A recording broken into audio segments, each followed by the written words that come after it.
Hey everybody, I want to say happy Canadian Thanksgiving to everybody in Canada. I'm in lovely Nova Scotia, as you guys all know, and I'm very much looking forward to my Thanksgiving meal today.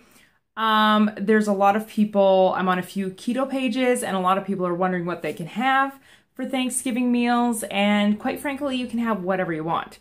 If you want to try to stay more along the keto line though, you'd want to avoid potato and dressing and gravy. And desserts, unless you've made a keto dessert. I will be using tonight with the family as a carb up.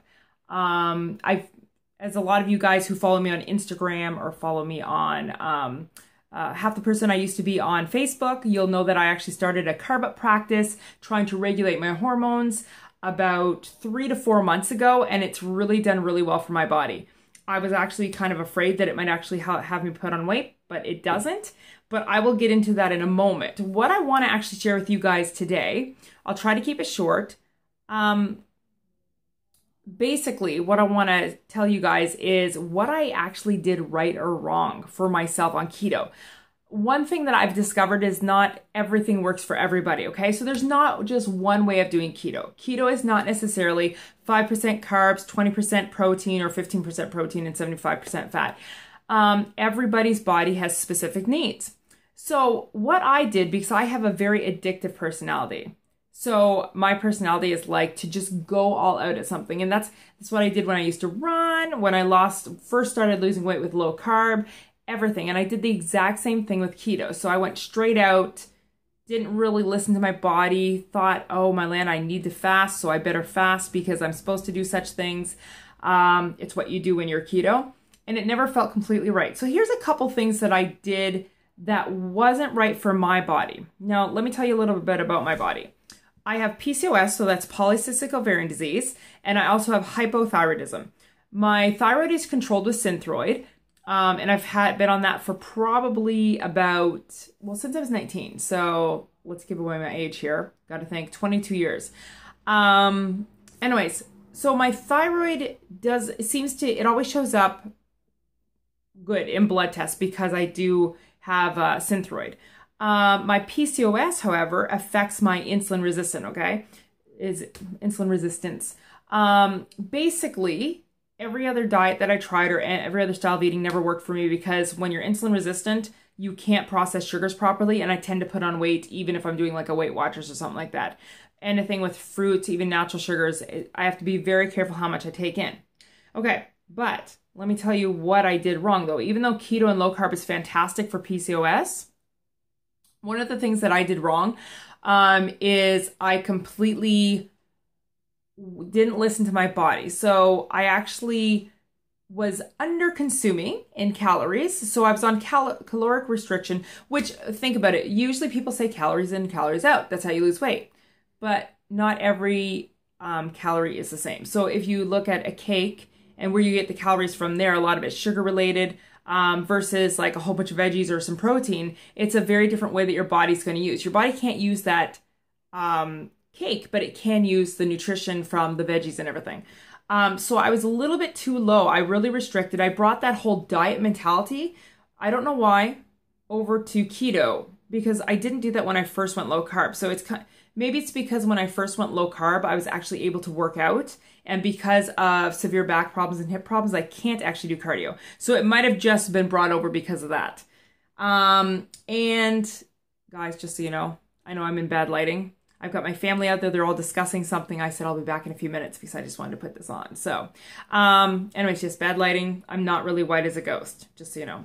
Anyway, so I was restricting a little bit too much on calories. I was thinking, like a lot of people do, oh, high fat. So I was so high fat, but because I was so high fat, I was very low on protein. Your body needs protein, and I would not be scared at all. Please don't be scared about eating too much protein and having that turn into like a carb in your body, because there's a lot of stuff out there about that. And let's be honest, there's people that do keto carnivore. So that means they're actually about a 50-50 ratio or 40-50 ratio of protein and they're losing weight. So it's not, you'd have to consume an awful lot of protein in order to actually get to the point where your body converts it into like a sugar or carb to use, okay? So I was too low on protein, too high on fat, too low on carbs. And along with the restricting, what I did actually is I actually decided, oh, intermittent fasting is the thing to do. So I took and I started doing like 16 hours of fasting a day and an 8-hour eating window. Then I started going, let's go extreme, because that's what I do. And I did 18-hour fasting every day and a 6-hour eating window. And then I thought, well, I started off with like a 24-hour fast once a week. So my body, this might work for some people, but when you're restricting calories and you're fasting, you really shouldn't do both at one time. Leanne Vogel actually talks about this, and it makes so much sense because it sort of makes your body think, what the heck is going on? So don't restrict if you're going to be doing that fasting.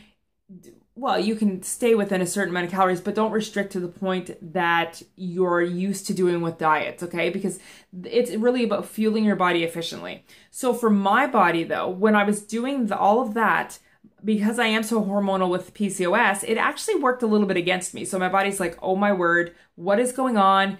You're going crazy. And I actually had some hormone issues and that, so lost my cycle. And I'm very, very open about this. This is just if I can help someone else. So right now I'm doing carb ups and everything once a week, and I've added more carbs daily into my diet, well, I hate to say diet, but into my way of eating, into my lifestyle. I do a carb up once a week, which I really enjoy, with like sweet potatoes and that. And if you want more information on that, go to YouTube, put in Healthful Pursuit, and put carb up after it. She's got great ideas on carb ups. I like to use paleo food, so real food. The other thing I was doing on keto as well is I was seeing how low I could get with carbohydrates. And it was too low for my body. I was taking in less than 10 grams of net carbs a day. And for a hormonal body like mine, all of those things on top of each other were not a good idea. Okay, so these are mistakes that I made. So if you do have PCOS or you have hormonal imbalances, I encourage you to be a little more gentle with your body. I kind of went full steam into it. But yeah, be very, very gentle on your body and listen to your body. If fasting doesn't feel right, then don't do it. I've stopped fasting. I actually upped my caloric intake by several hundred or more per day. My body actually lost weight when I upped my protein. And my body feels much more nourished. And the whole point of this is health and nourishment, and you want your hormones balanced. Don't let anyone tell you that imbalanced hormones are okay, because who cares if you have a period or not, because that's not actually cool. Your body should have a period if you're a woman. If you're a man, obviously not. But yeah, so really, really listen to your body. And yeah, that's my experience. So when you're going into it, I really highly encourage you to not necessarily restrict calories. Make sure you're taking in enough calories in the day. 1,400 calories might not be enough for you. And if you can work out, you're going to need even more. Okay. At one point I was restricting to like 1,200 calories, and that is a very minimal amount. Your body needs more than that, I firmly believe, a day to actually heal anything you're healing and that kind of stuff. I see a lot of people that try to restrict down to like 1,000 calories, and I'm like, guys, this is not healthy. You're not feeding your body what it needs. One thing I also encourage people to do is not to do a lot of prepackaged things. Try to use real food as much as you can. So if you're out there and you have PCOS like I do, some of this might be actually beneficial to you. I don't know, but I hope it is. I like to share what I have learned about my body and how my body is regulating now. And I'm going to keep you guys updated on how my body continues to regulate with carb up practice as well. So anyways, guys, I hope you guys have a great day and a great Thanksgiving if you're in Canada. And if you're not and you're in the States or somewhere else, celebrate it anyways, because you can have a big meal then. So have a great day, guys, and I'll chat with you later. Bye.